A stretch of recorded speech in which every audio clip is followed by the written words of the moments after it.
All right, today we're going to do lesson 100. I'm going to break this up into two parts. The first one will be the product identities. And if you look on page 570, you'll need to add those four identities that are at the top of the page onto your card after I've gone over the lesson.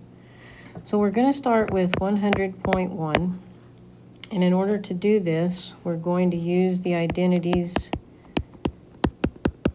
sine A plus B is sine A cosine B plus cosine A sine B, and sine of A minus B is sine A cosine B minus cosine A sine B. What we're asked to find in this one is an identity for sine of A cosine of B. So we're going to use these two identities right here. And you'll see that if we add these two together, these two will cancel and we'll have 2 sine A cosine B equals sine of A plus B plus sine of A minus B. And to get sine A cosine B by itself, we're just simply going to multiply by 1/2 on both sides. So the identity will be 1/2 sine of A plus B plus sine of A minus B is equal to sine A cosine B, which is what they asked us to find.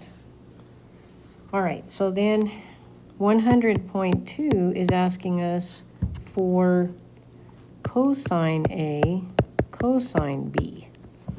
So that means up here we would need for the sines to cancel out instead of the cosines, which means we'll still use these same two identities.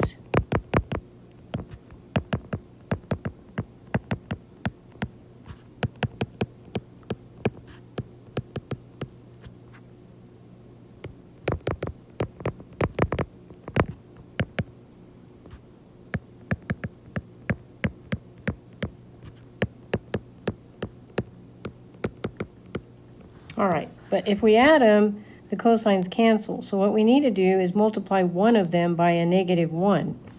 So that if we do that, this will become minus here, and this will become a plus. So now when we add them, these cancel, and we get 2 cosine A sine B equals the sine of A plus B minus the sine of A minus B.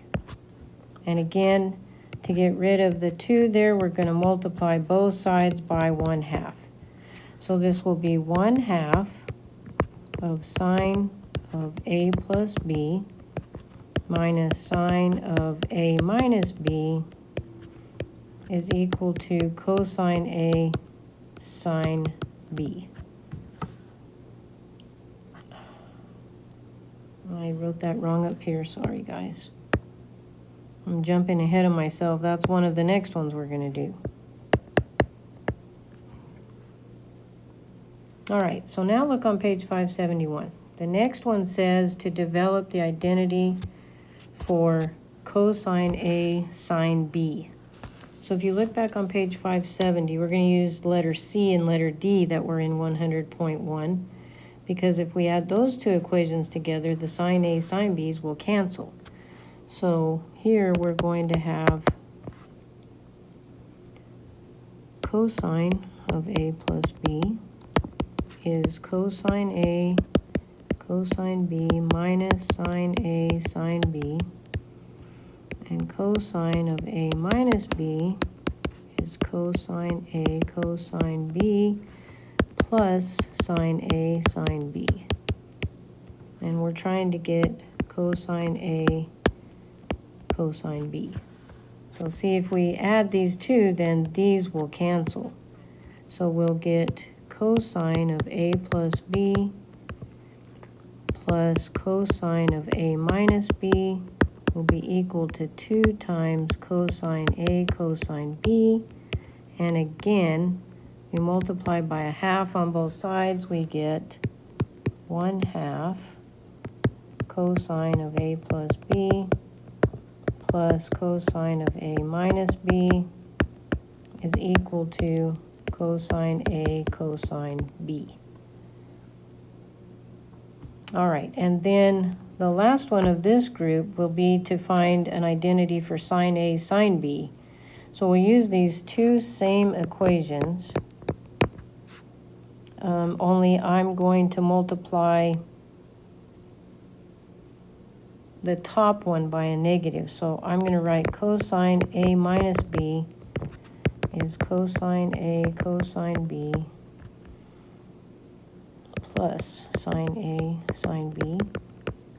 And then I'll put cosine of A plus B down here, cosine A cosine B minus sine A sine B. And since we're trying to find sine A sine B, we don't want those to cancel, so I'll multiply here by a -1. So this will become negative, negative, and this will be positive. So when we add these, those cancel, and we have 2 sine A sine B equals cosine of A minus B minus cosine of A plus B. And again, multiply by a half to get rid of that 2. So we have 1/2 cosine of A minus B minus cosine of A plus B is equal to sine A sine B. Okay, those are the product identities. In the next video, we'll go over some more sum and difference identities.